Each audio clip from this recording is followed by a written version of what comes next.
পরিষ্কার করে নিয়েছি, খোসাগুলো সব ছাড়িয়ে নিয়েছি।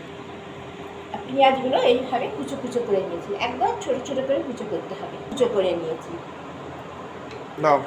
আমি যে প্যাকেট আনিয়েছি পোস্ত, এই পোস্তটা আমি বেটে নেব। তেল দিয়ে দিলাম কড়াইতে। আমি হলুদ দেবো না, শুধু নুন দিচ্ছি।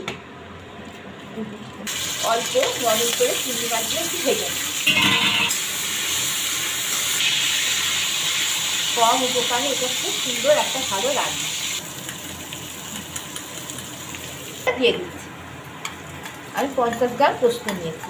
লঙ্কা বাটা দিয়ে দিচ্ছি, 2 চামচ কাঁচা লঙ্কা বাটা দিই, ভাজাগুলো দিয়ে দিই।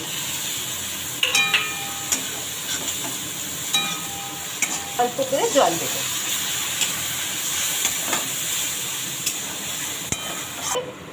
গোটা কাঁচা লঙ্কা ছিঁড়ে দিয়ে দিই। আমার রেডি।